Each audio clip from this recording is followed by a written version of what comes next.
இன்னைக்கு என்ன கிளாஸ் பார்க்க போறோம் அப்படின்னு பார்த்தீங்கன்னா 8th பயாலஜியில் இருக்கக்கூடிய 20வது லெசன், அதாவது வளரிளம் பருவமடைதல் அப்படின்னு சொல்லக்கூடிய ஒரு இம்பார்ட்டன்ட் டாபிக் பற்றி பார்க்க போகிறோம். வாங்க நம்ம லெசனுக்குள்ள போயிடலாம்.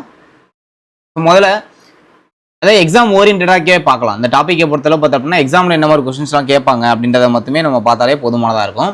ஃபர்ஸ்ட் வளர்ச்சி அப்படின்னா என்னன்னு பார்த்தீங்கன்னா அனைத்து உயிரினங்களிலும் காணப்படக்கூடிய ஒரு இயற்கையான ஒரு நிகழ்வு அப்படின்னு சொல்றாங்க, ரைட்டா?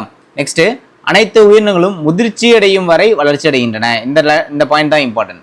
முதிர்ச்சி அப்படின்னா ஒரு குறிப்பிட்ட சூழலுக்கு பதில் வினை புரியும் திறன் அப்படின்னு சொல்றாங்க. அப்ப வளர்ச்சி அப்படின்றது முதிர்ச்சி அடையும் வரை என்ன பண்ணுவோம், நம்ம வளர்ச்சி அடைவோம். அப்ப முதிர்ச்சினா என்னன்னு பார்த்தீங்கன்னா ஒரு குறிப்பிட்ட சூழலுக்கு பதில் வினை புரியக்கூடிய ஒரு திறன், ரைட்டா?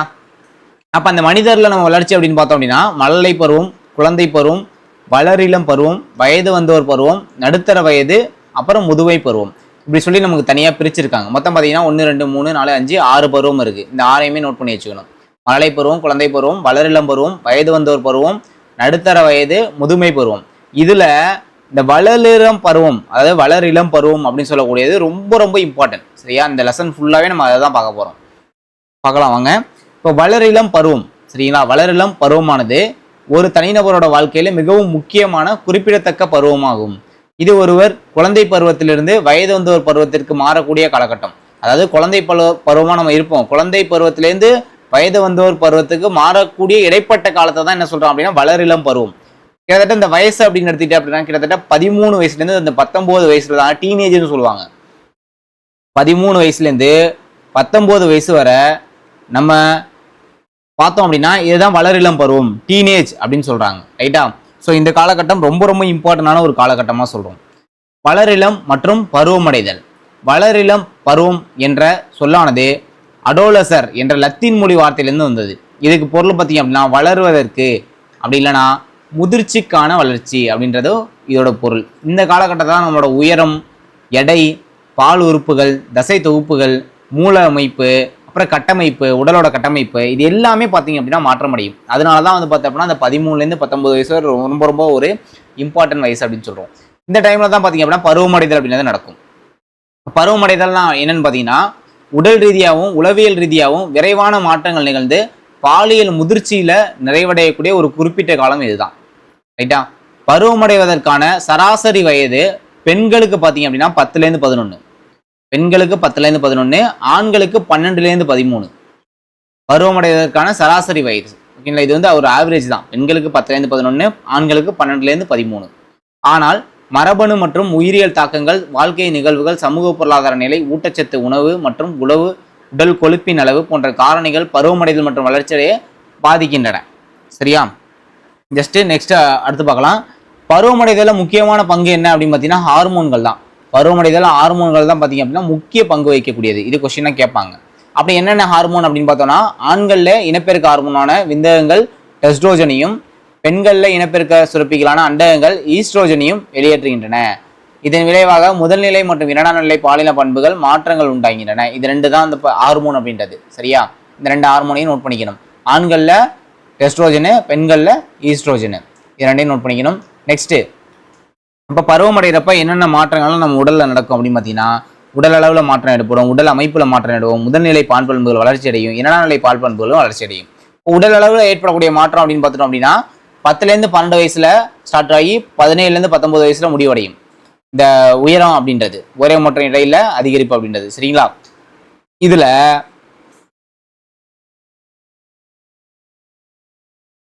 இது பெண்களுக்கு இந்த ஏஜ் 10லேருந்து 12 வயசுல ஸ்டார்ட் ஆகி 17லேருந்து 19, ஆண்கள்ல 12லேருந்து 13 வயசு ஸ்டார்ட் ஆகி 19லேருந்து 20 வயசு வரை. வளரிளம் பருவத்தில் ஆண்கள் பார்த்தோம் அப்படின்னா 23 சென்டிமீட்டர் உயரம் வளருவாங்கப்பா. மென்னா இருந்தாங்க அப்படின்னா 23 சென்டிமீட்டர் உயரம் வளருவாங்க. உமனா இருந்தாங்க அப்படின்னா 26 சென்டிமீட்டர் வளருவாங்க, 26 சென்டிமீட்டர் வளருவாங்க. மென்னா இருந்தாங்க அப்படின்னா 19 கிலோ எடை போடுவாங்க. உமனா இருந்தாங்க அப்படின்னா 17 கிலோ எடை போடுவாங்க. இந்த டைம்ல மட்டும், புரியுதுங்களா? ஆண்கள்ல 19 கிலோவும் பெண்கள்ல 17 கிலோவும் என்ன பண்ணுவாங்க, எடை போடுவாங்க. மென்னா இருந்தாங்க அப்படின்னா 23 சென்டிமீட்டர் வளருவாங்க. உமனா இருந்தாங்க அப்படின்னா 26 சென்டிமீட்டர் வளருவாங்க. எந்த டைம்ல? இந்த டீனேஜ் டைம்ல. உடல் அமைப்புல ஏற்படக்கூடிய மாற்றம் குழந்தை பருவத்துல பார்த்தோம்னா உடலை விட பார்த்தீங்கன்னா கால்கள் தான் அதிகமாக வளர்ச்சிடும். இது எப்போ அப்படின்னா குழந்தை பருவத்துல. ஆனா பருவமடைதல்ல உடல் பகுதியும் சேர்ந்து வளர்ச்சி அடையும். இது இல்லாம இடுப்பு தோள்பட்டையெல்லாம் பார்த்தீங்க அப்படின்னா விரிவடைஞ்சு உடலானது வயது வந்தோரின் தோற்றத்தை பெறுகிறது. இடுப்பு தோள்பட்டையெல்லாம் வளரக்கூடியது எந்த டைம்ல அப்படின்னு பார்த்தீங்கன்னா வளரிளம் பருவம் அந்த டைம்ல. தோள்பட்டை யாருக்கு வளர்ச்சி அடையும் அப்படின்னா ஆண்களுக்கு. இடுப்பு யாருக்கு வளர்ச்சி அடையும் அப்படின்னா பெண்களுக்கு. சரியா? அடுத்து முதல்நிலை பால் பண்புகளோட வளர்ச்சி. பருவமடைதலின் போது ஆண்கள் மற்றும் பெண்கள் இனப்பெருக்க உறவுகள் முழுமையாக செயல்படுகின்றன. அதாவது பருவமடைதல் அப்ப என்ன செயல்படும் அப்படின்னா இனப்பெருக்க உறுப்புகள் முழுமையாக செயல்படும். இப்போ ஆண்கள் வந்து பார்த்தோம் அப்படின்னா விந்தகங்கள் வந்து பார்த்தோம்னா பெரிதாக வளர்ச்சி அடைவதை தொடர்ந்து இனப்பெருக்க உறுப்போட நீளமும் பிளஸ் வந்து அதோட அளவும் வந்து பார்த்தீங்க அப்படின்னா அதிகரிக்கும். இதே போல பெண்கள் எடுத்துட்டோம் அப்படின்னா இனப்பெருக்க உறுப்பும் பருவமடைதலின் போது வளர்ச்சி அடைகிறது. சரிங்களா? இது இல்லாமல் இதனால் கருப்பையோட அளவு மற்றும் அண்டங்களோட எடை ஆகியவற்றை இந்த பருவத்தில் தான் வந்து பார்த்தோம்னா அதிகரிக்கும். இதே சொல்லி கொடுத்துருக்காங்க, நோட் பண்ணிக்கணும். அப்புறம் இந்த பாக்ஸ் ரொம்ப ரொம்ப இம்பார்ட்டன்ட். பாக்ஸில் என்ன சொல்கிறாங்க அப்படின்னு பார்த்தீங்கன்னா விந்தகங்கள் மற்றும் அண்டகங்கள் முறையே ஆண் மற்றும் பெண்ணின் முதல்நிலை பால் உறுப்புகள். ரைட்டா? ஆண்களில் விந்தகங்களும் பெண்களில் அண்டகங்களும் முதல்நிலை பால் உறுப்புகள்னு சொல்கிறாங்க. இந்த முதல்நிலை பால் உறுப்புகள் நோட் பண்ணிக்கணும். ஏன்னா இந்த முதல்நிலை பால் உறுப்புகளை வச்சு தான் இரண்டாம் நிலை பால் பண்புகள் நிர்ணயிக்கப்படும். இரண்டாம் நிலை பால் பண்புகள் ஆண்கள் மற்றும் பெண்களிடையே உடல் அமைப்பில் வேறுபாட்டை ஏற்படுத்துகின்றன. ரைட்டா? இந்த இரண்டாம் நிலை பால் பண்புகள் தான் அந்த தோல் பிளஸ் வந்து சுரப்பிகள் தசைகள் வளர்றதுக்கு காரணம். இது எல்லாமே வந்து பார்த்தீங்கன்னா இரண்டாம் நிலை பால் பண்புகள் தான். அப்போ ஆண்கள் விந்தகங்களால் சுருக்கப்படும் டெஸ்ட்ரோஜனையும் ஆஸ்ட்ரோஜன் எனப்படும் ஹார்மோனாலும் ஆஸ்ட்ரோஜன் சொல்லுவாங்க, டெஸ்ட்ரோஜன் அல்லது என்னது ஆண்ட்ரோஜன் சொல்லலாம். பெண்கள்ல அண்டகங்களால் சுரக்கப்படும் ஈஸ்ட்ரோஜன் எனப்படும் ஹார்மோனாலும் இரண்டாம் நிலை பால் பண்புகள் கட்டுப்படுத்தப்படுகின்றன. இரண்டாம் நிலை பால் பண்புகளை கட்டுப்படுத்துறது இவங்க தான். இவங்க என்ன பண்ணுவாங்க அப்படின்னு பார்த்தீங்கன்னா குரல் வலையோட வளர்ச்சி, தசை வளர்ச்சி, எலும்போட அளவு, உடல் மற்றும் பிறப்புறுப்போட வெளிப்பகுதியில் உரோமம் தோற்றுறது, வேர்வை சுரப்பி தூண்டுறது, இது எல்லாமே வந்து பார்த்தீங்கன்னா ஆண்ட்ரோஜன் காரணமா இருக்கும். ஈஸ்ட்ரோஜன் மற்றும் புரோஜெஸ்ட்ரான் ஆகியவை பெண் இனப்பெருக்க ஹார்மோன்கள். பெண்ணுக்கு வந்து பார்த்தா இது வந்து ஆணுக்கு, ஆண்ட்ரோஜன் அப்படின்றது ஆணுக்கு. பெண்ணுக்கு பார்த்தீங்கன்னா ஈஸ்ட்ரோஜன் மற்றும் புரோஜெஸ்ட்ரான் வந்து பார்த்தோம்னா காரணமா இருக்குன்னு சொல்றாங்க. இவங்களோட வேலை என்னன்னு பார்த்தீங்கன்னா மார்பக வளர்ச்சியையும் பிறப்புறுப்போட வெளிப்பகுதியில அக்கல்லையும் வந்து பார்த்தீங்க அப்படின்னா உரோம வளர்ச்சியும் உடல்ல வந்து கொழுப்பு அதிகரிப்பதையும் தூண்டுறாங்க இவங்க. இதான் பெண்களுக்கு. சரியா? நெக்ஸ்ட் பார்ப்போம். ஆண்கள்ல பார்ப்போம். ஆண்கள்ல வந்து பார்த்தோம்னா இரண்டாம் நிலை பால் பண்புகள் என்னென்ன பண்ணுது அப்படின்னா உரோமம். சரிங்களா? உரோமம் வந்து பார்த்தோம்னா கை, அக்கல், பிறப்புறுப்போட வெளிப்பகுதி இதெல்லாம் வந்து பார்த்தோம்னா உரோமம் தோன்றும். அப்புறம் முகத்திலையும் வந்து பார்த்தோம்னா உரோமம் ஆண்களுக்கு தோன்றும். சரிங்களா? தோல் வந்து பார்த்தீங்கன்னா கடினத்தன்மை அடைவதுடன் தோலில் காணப்பட்ட துளைகள்லாம் பெருசாகும். இது காமன் தான். சுரப்பிகள் அப்படின்னா தோலில் காணப்படக்கூடிய எண்ணெய் சுரப்பிகள் பெரிதாவதால் முகத்தில் வந்து முகப்பருவெல்லாம் வந்து பார்த்தீங்கன்னா இந்த டைம்ல தான் தோன்றும். அப்புறம் குரல் வந்து பார்த்தோம் அப்படின்னா கரகரப்பான குரலாக மாறும். காரணம் என்ன அப்படின்னா சுருதி குறைஞ்சு ஒளியோட அளவு வந்து பார்த்தோம்னா அதிகரிக்கும். இது ஆண்களுக்கு. தசைகள் எடுத்துட்டோம் அப்படின்னா தோள்பட்ட தசைகள் வந்து பார்த்தோம்னா நல்லா பெருசாகும். தோள்பட்டை தசைகளோட பலம் வந்து அதிகரிக்கும். அடுத்து ஆடம்ஸ் ஆப்பிள், இதை பற்றி தெரிஞ்சுக்கணும். அதாவது பருவமடைதல் நிகழும் போது குரல் வலையோட வளர்ச்சி அப்படின்றது பெண்களை விட ஆண்கள் தான் அதிகமாக இருக்கும். அப்போ ஆண்களை வளர்ந்துட்டே போணுச்சு அப்படின்னா துருத்திட்டு வெள்ளை தெரியுற மாதிரி இருக்கும். அதுதான் குரல் ஒளி பெட்டகம் அப்படின்னு சொல்லுவாங்க, ஆடம்ஸ் ஆப்பிள்னு சொல்லுவாங்க. இதனால் குரல் எப்படி இருக்கும் பார்த்தீங்கன்னா ஆழமாகவும் கரகரப்பாகவும் காணப்படும்.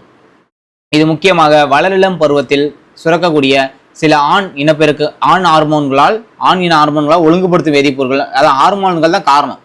அதாவது குரல் கட்டையாகிறதுக்கு ஹார்மோன்கள் காரணம் அப்படின்னு சொல்லி கொடுத்துருக்காங்க. காரணம் என்ன அப்படின்னா ஆடம்ஸ் ஆப்பிள் அப்படின்றது ரொம்ப என்னது பெருசா இருக்கும், தடினமா இருக்கும். அதனால தடினமா இருக்கிறதுனால அதோட அசைவு அப்படின்றது கம்மியா தான் இருக்கும். அதனால அந்த சவுண்ட் அப்படின்றது ரொம்ப வேகமா கேட்கும். இன்னொன்று சுருதி கம்மியாயிடும். அதான் ரீசனு. இந்த உரத்த சுருதியுடன் காணப்படுகிறது. யாருக்கு? பெண்களுக்கு. சரியா? பெண்களோட குரல் வலை சிறியதாக இருப்பதால் அது வெளில தெரியாது. எனவே குரலானது உரத்த சுருதியுடன் காணப்படும். ஆனால் நமக்கு சுருதி கம்மியா இருக்கும். அவ்வளவுதான். அடுத்து பெண்களுக்கு பார்ப்போம். பெண்களுக்கு அப்படின்னு பார்த்தோம்னா இடுப்பு எலும்பு வந்து பார்த்தோம்னா விரிவடையும். இடுப்பு எலும்பு விரிவடையும்.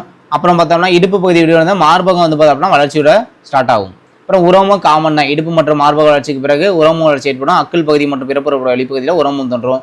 தோல் அப்படின்னு எடுத்துட்டோம் அப்படின்னா தோலும் கடினமாக காணப்படும். அப்புறம் துளைகள்லாம் இருக்கும்.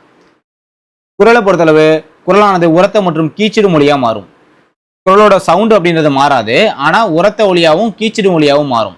தசைகள் வந்து பார்த்தோம் அப்படின்னா அதிகப்படியான வளர்ச்சி அடையும். இது காமன் தான். எண்ணெய் சுரப்பி இதுவும் காமன் தான். பருவெல்லாம் உண்டாகும் அந்த டைம்ல. இந்த பாக்ஸ் பாருங்க, இந்த பாக்ஸ் தான் இம்பார்ட்டன்ட். பெண்கள் மற்றும் ஆண்கள் கொடுத்துருப்பாங்க. பெண்களோட எடை உயரம் அதிகரிக்கும், இங்கேயும் எடை உயரம் அதிகரிக்கும். இங்கே தசை உருவாகும்பா. இங்கே கொழுப்பு மற்றும் தோலுக்கடியில் திசுக்கள் உருவாகும். இந்த லைன் ரொம்ப இம்பார்ட்டன்ட். கொழுப்பு மற்றும் தோலுக்கடியில் திசு உருவாகும். இங்கே தசை உருவாகும். இடுப்பு பகுதி இங்கே விரிவடையும், இங்கே தோள்பட்டை விரிவடையும். இது காமன் தான். சரிங்களா? இங்கே முகம் மட்டும் இருக்கும். சரிங்களா? குரலானது உரைத்த மற்றும் கீச்சிடும் ஒளியாக மாறும். இங்கே குரலானது பெட்டகத்தை நீச்சினாலும் குரல் வலை பெரிதாவதாலும் குரல் ஒளி வந்து பார்த்தோம்னா தடைபடும். அப்புறம் வளர் இளம் பருவத்தில் வியர்வை மற்றும் தோலுக்கடியில் காணக்கூடிய ஒரு சுரப்பிகளோட செயல்பாடு அதிகரிக்கிறதுனால அவற்றின் சுரப்பு அதிகமாகுது. அதனால தோலில் காணப்படக்கூடிய இத்தகைய சுரப்பிகள் அதிகப்படியான சுரப்பின் காரணமாக பல ஆண்கள் மற்றும் பெண்களோட முகத்தில் பரு உண்டாகுது. பரு ஏன் உருவாகுதுன்னு சொல்றாங்க, இதுக்கும் ஹார்மோன் தான் காரணமா இருக்கு. கூடுதல் சுரப்பு காரணமா சில நேரங்கள் அவர்களோட உடல்ல இருந்து நிறைய நாற்றமும் வரும் அப்படின்னு சொல்றாங்க. இனப்பெருக்கத்தை ஒழுங்குபடுத்தக்கூடிய முதன்மை ஹார்மோன் பார்த்தீங்கன்னா ஆண்கள்ல ஆண்ட்ரோஜனும், பெண்கள்ல வந்து பார்த்தீங்கன்னா ஈஸ்ட்ரோஜன் மற்றும் ப்ரொஜெஸ்ட்ரானும் காரணமா இருக்கு. இதெல்லாம் பார்த்தீங்கன்னா ஸ்டெராய்டு வகை ஹார்மோன்கள் தான் சொல்றாங்க. இது எல்லாமே ஸ்டெராய்டு வகை ஹார்மோன். ஆண் தன்மை, பெண் தன்மை மற்றும் கர்ப்பகால மாற்றங்கள் ஆகியவற்றை இது எல்லாமே சேர்ந்து ஏற்படுத்துது. சரிங்களா? ஆண்ட்ரோஜன் ஆண்களுக்கு, பெண்களுக்கு ஈஸ்ட்ரோஜனும் ப்ரொஜெஸ்ட்ரானும் வரும். நெக்ஸ்ட், ஆண்கள் மற்றும் பெண்களோட இனப்பெருக்கம் மற்றும் இனப்பெருக்க நடைமுறைகள் முக்கியமாக LH லூட்டினைசிங் ஹார்மோன் மற்றும் FSH அப்படின்னா பாலிக்கல்களை தூண்டும் ஹார்மோன். இந்த ஹார்மோன்கள் மட்டும் தான் கட்டுப்படுத்துது. ஒன்று LH, இன்னொன்று FSH. இது 2 ஹார்மோன் என்ன பண்ணுது, கட்டுப்படுத்தக்கூடியது. சரிங்களா? அடுத்து ஃபாலிக்கல்களை தூண்டும் ஹார்மோன், அது FSHனா என்னன்னு பார்ப்போம். பெண்களுக்கு ஃபாலிக்கலை தூண்டும் ஹார்மோன் அப்படின்றது ஹார்மோன் கிராஃபியல் பாலிக்கல்லோட வளர்ச்சியை தூண்டி ஈஸ்ட்ரோஜனை உற்பத்தி செய்யுது. சரியா? அதாவது FSH இந்த ஹார்மோனோட வேலை என்னன்னு பார்த்தீங்கன்னா பெண்களில் ஈஸ்ட்ரோஜனை உற்பத்தி செய்யக்கூடியதான் இவங்களோட வேலை. ஆண்களில் பார்த்தீங்க அப்படின்னா விந்தணுவாக்கத்துக்கு உருவாக்குறதுக்கு இது காரணமாக இருக்கு. லூடினைசிங் ஹார்மோன் அப்படின்னு எடுத்துக்கிட்டா இவங்களோட வேலை பெண்களில் பார்த்தீங்கன்னா அண்டம் விடுபடுதல், கார்போசோட்டியை உருவாக்குறது, அதுக்கப்புறம் பார்த்தோம் அப்படின்னா ப்ரொஜெஸ்ட்ரான் உற்பத்தி செய்யறது. ப்ரொஜெஸ்ட்ரான் உற்பத்தி, கிராஃபியல் பாலிக்கலோட இறுதி முதிர்வு நிலை, இது எல்லாத்துக்கும் இந்த ஹார்மோன் தான் காரணம். LH ஹார்மோன் தான் காரணம். ஆண்களில் வந்து பார்த்தோம்னா விந்தகங்களில் காணப்படக்கூடிய லீடிக் செல்களை தூண்டி டெஸ்ட்ரோஜனை உற்பத்தி பண்றது இவங்களோட வேலை, LHோட வேலை. ஈஸ்ட்ரோஜன் என்பது ஒரு தனித்த ஹார்மோன் அல்ல, அது ஒன்றுக்கொன்று தொடர்புடைய பல ஸ்டெராய்டு ஹார்மோன்களோட தொகுப்பு. இது நோட் பண்ணிக்கணும், இது கேட்பாங்க. அப்புறம் ப்ரொலாக்டின் கேட்பாங்கப்பா. ப்ரொலாக்டின் சொல்லுவாங்க, இல்லைன்னா லாக்டோஜெனிக் ஹார்மோன். இவங்களோட வேலை என்ன அப்படின்னா பாலூட்டுதலின் போல பாலை உற்பத்தி செய்யறதா இதோட வேலை. பாலை உற்பத்தி செய்யறது லாக்டோஜெனிக்கோட வேலை. ஆக்சிடோசின் ஹார்மோன் எதுக்குன்னு பார்த்தீங்கன்னா ஆக்சிடோசின் ஹார்மோன் அப்படின்றது மார்பகங்கள்ல இருந்து பால் வெளியேறதுக்கு காரணமா இருக்கும். பால் வெளியேறதுக்கு காரணம், அப்புறம் குழந்தை பிறப்பின் போது தசைகளை சுருங்க செய்து குழந்தை பிறப்பை எளிதாக்கக்கூடியதும் இதோட வேலை தான். சரியா? அப்புறம் அந்த மனித வாழ்க்கையோட இனப்பெருக்க நிலைகள். மனிதனோட வாழ்க்கையில இன செல்கள் உற்பத்தி செய்யப்படும் நிலையானது இனப்பெருக்க நிலைன்னு சொல்லுவாங்க. மனித வாழ்க்கையில இன செல்கள் உற்பத்தி பண்ணக்கூடியதை இனப்பெருக்க நிலைன்னு சொல்லுவாங்க. இந்த இனப்பெருக்க நிலை அப்படின்னு பார்த்தீங்கன்னா பெண்கள்ல வந்து பார்த்தோம் அப்படின்னா 10லேருந்து 12 வயசுல ஸ்டார்ட் ஆகி 45-50 வயசுல முடிவடைஞ்சிரும். ஆனா ஆண்கள்ல 13 வயசுல ஸ்டார்ட் ஆகுறது வாழ்நாள் ஃபுல்லா இருக்கும்பா. சரியா? அப்புறம் பூப்படைதல்லாம் என்னன்னு பார்ப்போம். பூப்படைதல் அப்படின்றது பருவமடைதலோட முதல்ல தோன்றும் மாதவிடாய் சுழற்சியை தான் பூப்படைதல்னு சொல்லுவாங்க. இது வந்து தொடக்க நிலையில அண்டம் முதிர்ச்சி அடையதை சொல்லக்கூடியது பூப்படைதல். சரிங்களா? அடுத்து அண்டம் விடுபடுதல் அப்படின்னு எடுத்துட்டீங்கன்னா அண்டம் விடுபடுதல் கிட்டத்தட்ட 14 நாட்களுக்கு ஒரு முறை நடக்கும். அதனாலதான் வந்து பார்த்தோம் அப்படின்னா 28 நாட்களை கொண்டதா இருக்கும் மாதவிடாய் சுழற்சி அப்படின்றது. இந்த 28 நாட்களை கொண்ட இந்த மாதவிடாய் சுழற்சியில 14வது நாள் என்ன நடக்கும் அப்படின்னு பார்த்தீங்கன்னா அண்டம் விடுபடுதல் வந்து நடக்கும். அப்போ டோட்டலா எவ்வளவு நாள் பார்த்தீங்கன்னா 28லேருந்து 30 நாள் வரையும் ஒரு முறை வந்து பார்த்தோம் அப்படின்னா அண்டம் அப்படின்றது முதிர்ச்சி அடைந்து அண்டத்தை விட்டு வெளியேறும். சரிங்களா? அந்த டைம்ல என்ன நடக்கும் அப்படின்னு பார்த்தீங்கன்னா அண்டமானது அண்டத்திலிருந்து வெளியேறுவது அண்டம் விடுபதுன்னு சொல்றாங்க. இந்த காலகட்டத்தில் கருவுற்ற முற்றையை பெறதுக்காக கருப்பையோட சுவர் வந்து பார்த்தோம்னா ரொம்ப தடினமா இருக்கும். இது கருவுறுதலை தோற்றுவிக்குது. கர்ப்பகாலம் அப்படின்னு எடுத்துட்டோம் அப்படின்னா கிட்டத்தட்ட 280 நாள் கர்ப்பகாலம் அப்படின்றது.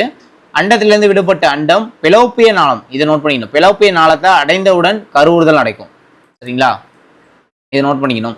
கருவுறுதல் நடக்குது அப்படின்னா கார்பஸ் லூட்டியம் தொடர் வளர்ச்சினா அதிக அளவில் வந்து பார்த்தோம்னா ப்ரொஜெஸ்ட்ரான் வந்து உற்பத்தி செய்யப்படும். கார்பஸ் லூட்டியம் என்ன பண்ணும், ப்ரொஜெஸ்ட்ரான் உற்பத்தி பண்ணும். இந்த ப்ரொஜெஸ்ட்ரான் தான் வந்து பார்த்தோம்னா அந்த கருவை பத்திரமா பார்த்துக்கும். சரிங்களா? அதோட வேலை அதுதான். அடுத்து மாதவிடாய் எடுத்துட்டீங்க அப்படின்னா கருவுறுதல் அந்த இடத்துல நடக்கலை அப்படின்னா கார்பஸ் லூட்டியம் என்ன பண்ணும் அப்படின்னா சிதைவடைய ஆரம்பிக்கும். அப்புறம் ப்ரொஜெஸ்ட்ரானும் ஈஸ்ட்ரோஜனும் ஹார்மோன் வந்து உற்பத்தி வந்து ஃபுல்லாக நின்றும். சரிங்களா? அப்போ கருவுறாத முட்டை என்ன நடக்கும், கருப்பையோட தடித்த சுவர் இதெல்லாம் வந்து பார்த்தோம்னா சிதைவடைஞ்சு ரத்த நாளங்கள்லாம் சிதைவடைஞ்சு அப்படியே ரத்தமாக வெளியேறும். இதனால் பெண்களோட இனப்பெருக்க குழாயில் ரத்தப்போக்கு வந்து ஏற்படும். இதுவே பார்த்தீங்க அப்படின்னா மாதவிடாய்னு சொல்லுவாங்க. விடைவு அப்படின்னு பார்த்தீங்கன்னா பெண்களோட வாழ்க்கையில இனப்பெருக்க நிலையோட ஒரு இறுதி நிலையை குறிக்கக்கூடியது. கிட்டத்தட்ட 45 வயசுலேருந்து பார்த்தோம்னா 50 வயசுல வந்து பார்த்தோம்னா நின்றும் இது. சரிங்களா? இதுக்கு பேர் தான் மாதவிடாய் நின்று விடுவது தான் மாதவிடைவு அப்படின்னு சொல்லுவாங்க. மாதவிடைவு காலத்தில் வந்து பார்த்தோம்னா ஒரு சில மனம் நலம் சார்ந்த பிரச்சனை, கவலை, எரிச்சல், சோர்வு, கவனக்குறைவு இதெல்லாம் வந்து பார்த்தோம்னா வரலாம். இது இல்லாமல் அண்டகங்கள் அகற்றப்படுதல் அப்படி இல்லைனா இடுப்பு பகுதியானது கதிர்வீச்சு சிகிச்சைக்கு உட்படுத்தப்படும் போது மாதவிடைவு வந்து பார்த்தோம்னா உண்டாகும்னு சொல்றாங்க. இதையும் நோட் பண்ணிக்கணும். அடுத்து சமீப காலங்களில் பெண்கள் மிகச்சிறிய வயதிலேயே பருவமடை, அதாவது ரொம்ப டீனேஜுக்கு முன்னாடியே பார்த்தோம் அப்படின்னா ஏஜ் அட்டன் பண்ணி தான் சொல்றாங்க. அதுக்கு காரணம் பார்த்தீங்கன்னா உணவு பழக்கத்தால் வந்து இது வந்து ஏற்படுது. அதிக அளவில் வந்து பார்த்தோம்னா சத்தற்ற நொறுக்கு தீனி உணவை நீங்கள் சாப்பிட்றப்போ சத்தற்ற தீனி அதாவது நொறுக்கு தீனியை நீங்கள் உண்ணும் போது உடல் வளர்ச்சி அதிகரித்து பெரியவர்களை போன்ற தோற்றம் வந்து ஏற்படுது அப்படின்னு சொல்கிறாங்க. அடுத்து மாதவிடாய் சுழற்சி அப்படின்னு பார்ப்போம். மாதவிடாய் சுழற்சி அப்படின்றது பருவமடைதல் ஸ்டார்ட் ஆகும். அதாவது மாதவிடாய் சுழற்சி கருப்பையோட அந்த எண்டோமெட்ரியல் சுவர் வந்து உரிதல் மற்றும் ரத்தப்போக்குடன் ஸ்டார்ட் ஆகும் அப்படின்னு சொல்கிறாங்க. ரைட்டா? கிட்டத்தட்ட வந்து பார்த்தோம் அப்படின்னா பெண்களில் வந்து பார்த்தோம்னா அந்த ஒரு 10லேருந்து 12 வயசுலேயே வந்து பார்த்தோம்னா ஸ்டார்ட் ஆகிடுப்பா. சரிங்களா? இதில் வேற என்ன இம்பார்ட்டன்ட் அப்படின்னு பார்த்தோம்னா அதான் அந்த 28 நாளாக இருக்கும். சிம்பிளாக சொல்லணும் அப்படின்னா மொத்தமாக பார்த்தீங்கன்னா 28 நாள். இந்த 14வது நாள் வந்து பார்த்தீங்க அப்படின்னா அண்டம் விடுபடுதல் அப்படின்னு நடக்கும். சரிங்களா? அண்டம் விடுபடுதல் பொதுவாக இந்த 14 நாட்களில் வந்து நடக்கும். இந்த டைம்குள்ளே நடக்கும். 14வது நாளில் நடக்கும். இந்த மாதிரி நடக்கிறப்ப என்ன நடக்கும் அப்படின்னா அதுக்கப்புறம் அந்த கருவை வந்து பதிய வைக்கிறதுக்காக அதுக்கப்புறம் கருப்பை வந்து ரெடி பண்ணுற வேலையை ப்ரொஜெஸ்ட்ரான் பண்ணுவாங்க. சரிங்களா? அப்புறம் அந்த டைமில் வந்து பார்த்தோம் அப்படின்னா கருவுறுதல் நிகழலை அப்படின்னா அந்த கருப்பை சுவர்லாம் உறிஞ்சிட்டு வெளியில் வந்துடும். அப்போ ரத்தப்போக்கு அப்படின்றது ஏற்படும் 28வது நாள். அவ்வளோதான். சரிங்களா? அதான் சிம்பிளாக சொல்லணும்னா அவ்வளோதான். அதான் இங்கே கொடுத்துருப்பாங்க. அண்டம் விடுபடுதல் வந்து பார்த்தோன்னா 14வது நாள் நடக்கும். அண்டம் விடுபடுறதுக்கு முன்னாடி கருப்பையோட சுவரானது தடித்து மென்மையாகவும் முழுவதும் சிறிய ரத்த குழாய்களை கொண்டும் காணப்படுது. ஏன்னா கரு வந்துச்சு அப்படின்னா அதை வளர்க்குறதுக்காக. சரிங்களா? இந்த கருவுற்ற முட்டையை ஏற்க தன்னை வந்து ரெடி பண்ணிக்கும். ஆனால் அந்த டைமில் அண்டம் வந்து கருவுருலாம். அவள் அந்த 14வது நாள் கருவுருல அப்படின்னா தடித்த மென்மையான கருப்பை சுவர் வந்து தேவைப்படாது. அதனால அது சிதைவடைந்துடுது. அதனால தடித்த மென்மையான கருப்பை சுவர் ரத்த குழாயுடன் சேர்ந்து சிதைந்த அண்டத்துடன் இனப்பெருக்க குழாய் வழியா ரத்தமாக வெளியேறுது. இதுதான் மாதவிடாய்னு சொல்லுவாங்க. ரைட்டா? அண்டம் விடுபடுறதுலேருந்து 14வது நாள் தோன்றும் மாதவிடாய் 3 முதல் 4 நாட்கள். அதான் அண்டம் விடுப்பதுலேருந்து அதான் இங்கேருந்து இந்த 14வது நாள்லேருந்து தோன்றக்கூடிய அடுத்து வரக்கூடிய அந்த 14வது நாளில் மாதவிடாய் ஏற்படும். கிட்டத்தட்ட 3லேருந்து 4 நாள் வரை இருக்கும்னு சொல்கிறாங்க. ரைட்டா? மாதவிடாய் முடிஞ்சதுக்கப்புறம் அடுத்த கருமுட்டையை பெற கருப்பையோட உட்புற பகுதி தன்னை திரும்ப தயார்படுத்திக் கொள்ளும். அப்போ பெண்களோட 28 நாளில் ஒரு முறை மாதவிடாய் சுழற்சி திரும்ப நடைபெறும். மாதவிடாய் சுழற்சியானது ஹார்மோன்களால் கட்டுப்படுத்தப்படுகிறது. அண்டத்தில் கருவுறுதல் நிகழ்ந்து பெண் கர்ப்பம் தயாரிக்கும் வேளையில் மாதவிடாயானது தற்காலிகமாக நின்றுப்பா. சப்போஸ் வந்து பார்த்தோம் அப்படின்னா கர்ப்பம் ஆகிட்டாங்க அப்படின்னா அது மாதவிடாய் வந்து தற்காலிகமாக நின்றும். ஏன்னா கருவுற்றதுக்கு அப்புறம் பார்த்தீங்கன்னா கருவுற்ற அண்டமானது குழந்தையாக வளர்ச்சி வருவதற்கு கருப்பையோட தடித்த மற்றும் மென்மையான சுருடன் கூடிய ரத்த குழாய்கள் தேவைப்படுறதுனால மாதவிடாய் நிகழாது. சரிங்களா? அந்த குழந்தையை வளர்க்குறதுக்காக மாதவிடாய் அப்படின்னா நடக்காது. குழந்தை பிறப்புக்கு அப்புறம் பார்த்தீங்கன்னா அப்படின்னா மீண்டும் மாதவிடாய் நிகழ்வு ஸ்டார்ட் ஆகும். ஊட்டச்சத்து குறைபாடு, உடல் எடை குறைவு, மன அழுத்தம், சரியான உணவு பழக்கமின்மை, அதிகப்படியான எடை ஆகியவற்றின் மூலமும் மாதவிடாய் வந்து பார்த்தீங்கன்னா ஸ்டாப் ஆகிடுன்னு சொல்கிறாங்க. அடுத்து வேற என்ன இம்பார்ட்டன்ட் பார்த்தோம் அப்படின்னா இனப்பெருக்க ஆரோக்கியம். உங்களோட உடல் மற்றும் மனநலமே அந்த நம்மளோட ஆரோக்கியமாக கருதப்படுகிறது. உலக சுகாதார அமைப்பு என்ன சொல்கிறாங்கன்னா இனப்பெருக்க ஆரோக்கியத்தை வளரிளம் பருவத்தோட நடத்தை, உணர்ச்சி, உடல் மற்றும் சமூக அம்சங்களில் மொத்த கூறா வரையறுத்திருக்காங்க. சரிங்களா? இதெல்லாம் ஜஸ்ட் நீங்கள் ரீட் பண்ணி பாருங்கள். ஒன்றும் இல்லை, இதில் வேறு எதுவுமே இருக்காது. மாதவிடாய் சுகாதாரம் அப்படின்னா என்னது நாப்கின்கள்லாம் பயன்படுத்த சொல்லுவாங்க. துணியை விட சானிடரி நாப்கின் வந்து பயன்படுத்தணும்னு சொல்லி கொடுத்துருப்பாங்க அந்த லைனில். அதை மட்டும் நோட் பண்ணால் போதும். அப்புறம் வளரிளம் பருவத்தினரோட நலமான வாழ்வுக்கு தூக்கம் ரொம்ப அவசியம்.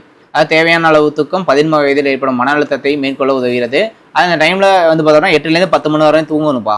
10 மணி நேரம் தூங்கணும் அப்படின்னு நோட் பண்ணி வச்சுங்க. 8லேருந்து 10 மணி நேரம் தூங்கணும் அப்படின்னு சொல்கிறாங்க. நெக்ஸ்ட்டு பார்க்கலாம். நெக்ஸ்ட்டு வந்து பார்த்தோம் அப்படின்னா இந்த ஊட்டச்சத்து குறைபாடில் அந்த டைமில் ஏற்படும். சரிவீத வந்து உணவு வந்து சாப்பிடணும் அப்படின்னு சொல்லியிருப்பாங்க. இந்த பருவத்தில் தான் ஊட்டச்சத்து குறைபாடுகள் உடல் வளர்ச்சியை தடுப்பது மட்டும் இல்லாமல் அறிவு வளர்ச்சியும் பாதிக்கும். மேலும் இது பாலியல் முதிர்ச்சியையும் தாமதப்படுத்துகிறது. இந்த வளர்ச்சி காலத்தில் புரதங்கள் மற்றும் கார்போஹைட்ரேட்டுகளை அதிகமாக எடுத்துக்கணும். புரதத்தையும் கார்போஹைட்ரேட்டையும் அதிகமாக எடுத்துக்கணும். சரிங்களா? அதை சொல்லியிருப்பாங்க. நெக்ஸ்ட்டு கனிமங்கள் அப்படின்னு பார்த்தீங்கன்னா உடலோட எலும்பு அப்புறம் வந்து ரத்தத்தோட கனளவுலாம் இந்த டைமில் தான் அதிகரிக்கும். அப்போ கால்சியம், பாஸ்பரஸ், இரும்பெல்லாம் நம்ம அதிகமாக சாப்பிடணும். சரிங்களா?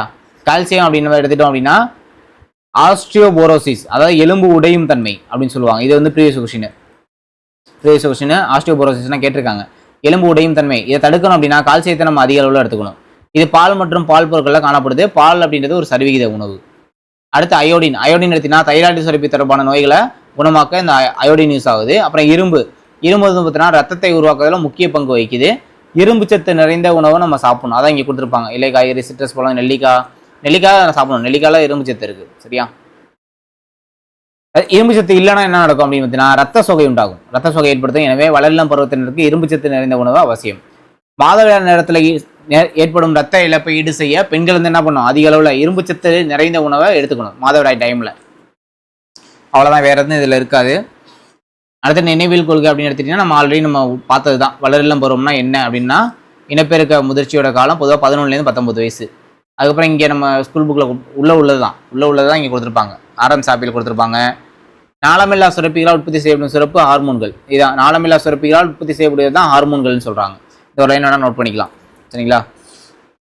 இது போகிறதுக்கு நாளங்கள் இருக்காது, அதனால இது நேராக ரத்த ஓட்டத்தில் கலந்துரும். ஆண் இனப்பெருக்க ஹார்மோன் டெஸ்ட்ரோஜனு, பெண்ணுக்கு வந்து பார்த்தோம்னா ஈஸ்ட்ரோஜன். சரியா? இரண்டாம் நிலை பால்பண்பு வறட்சி காரணமாக இருக்குது. இதெல்லாம் நம்ம ஆல்ரெடி படித்தது தான். இதெல்லாம் நம்ம பார்த்தது தான். அப்புறம் வளரிளம் பருவம்னா பார்த்துங்க, பூப்படைதல்லாம் என்ன, மாதவிடைவுனா என்ன, அண்டம் விடுபடுதல்னா என்ன, பருவமடைதல்னா இரண்டாம் நிலை பால்பண்பெல்லாம் இதெல்லாம் என்ன அப்படின்னு மட்டும் தெரிஞ்சிட்டா போதும். இங்கே கொடுத்துருக்கதை அப்படியே நோட் பண்ணாலே போதும், வேறு எதுவும் வேணாம். அப்புறம் புக் பேக் பார்ப்போம். வளரிளம் பருவம் அப்படின்னா 11லேருந்து 19 வயசு. இந்த மேலே தான் கொடுத்துருக்காங்க, 11லேருந்து 19 வயசு. இங்கே இருக்கிறத அப்படியே இருக்காங்க. அதான் பருவமடைதல்னு சொல்லுவாங்க, பருவமடைதல். நெக்ஸ்ட் வந்து பார்த்தோம்னா பெண்கள் தான். இடுப்பு அப்படின்னாலே பெண்கள் தான். ஆடம் சாப்பில் அப்படின்னா என்னது, என்ன சொல்லலாம், தொண்டைக்குழின்னு சொல்லுவோமா, குரல் வலைன்னு சொல்லணும்ல, குரல் வலை. அப்புறம் என்ன வரும், இதுக்கு வந்து பார்த்தோம் அப்படின்னா எண்ணெய் சுரப்பினால் உருவாகக்கூடியது. அடுத்து விந்தகங்கள். இங்கே வந்து பார்த்தோம் அப்படின்னா ஹார்மோன்ஸு. இதுக்கு ஆண்ட்ரோஜன் உற்பத்தி LH ஹார்மோனால் ஒழுங்குபடுத்தப்படுகிறது. மாதவிடாயும் போது ப்ரொஜெஸ்ட்ரானோட அளவு என்னது, ஃபுல்லாகவே நின்றும். நமது வாளோட பிந்தைய பகுதியில் ஆஸ்ட்ரோபோரோசிஸ்னா கால்சியம் தான். பெண்கள் அண்டத்தால் என்ன பண்ண முடியும், ஈஸ்ட்ரோஜன். இனப்பெருக்க உறுப்புகளால் உற்பத்தி செய்யப்படும் ஹார்மோன்கள் LHஆல் கட்டுப்படுத்தப்படுகிறது, லூட்டினைசிங் ஹார்மோனால் கட்டுப்படுத்தக்கூடியது. பாலூட்டி என்பது பால் உற்பத்தியானது என்னது, ப்ரொலாக்டினால் கட்டுப்படுத்தக்கூடியது. ஆண் மற்றும் பெண் இனப்பெருக்க இணைந்து என்னத்தை உருவாக்கும், கருவை உருவாக்கும். பருவமடைதலுக்கு இதுக்கு என்ன வரும், பூப்படைதல்னு சொல்லுவாங்களா, பூப்படைதல். அப்புறம் இதுக்கு பேர் மாத விடைவு. இங்கே சரிவிகித உணவு எடுத்துக்கணும், சரியா? அப்புறம் இங்கே தைராய்டு சுரப்பினாலே என்ன, தைராய்டுனாலே அயோடின் தான். இரும்பு சத்து பற்றாக்குறை எதுக்கு, இரத்த சோகைக்கு வழிவகுக்கும், இரத்த சோகை. இங்கே பெண்களில் கருவுறுதல் பெலோப்பியன் நாளத்தில் நடக்கும், பெலோப்பியன் நாளத்தை அடைஞ்சவிட நடக்கக்கூடியது. அப்புறம் பருவமடைதல் அப்படின்னா என்ன சொல்லலாம், பாலின முதிர்ச்சி. ஆடம் சாப்பில்லாம் குரல் மாற்றம் நடக்கும். ஆண்ட்ரோஜன் அப்படின்னா என்ன சொல்லலாம், தசை உருவாக்கத்துக்கு காரணமாக இருக்கும். ICSH அப்படின்னா டெஸ்ட்ரோஜனு. மாதவிடைவு 45 50 வயசில் நடக்கக்கூடியது.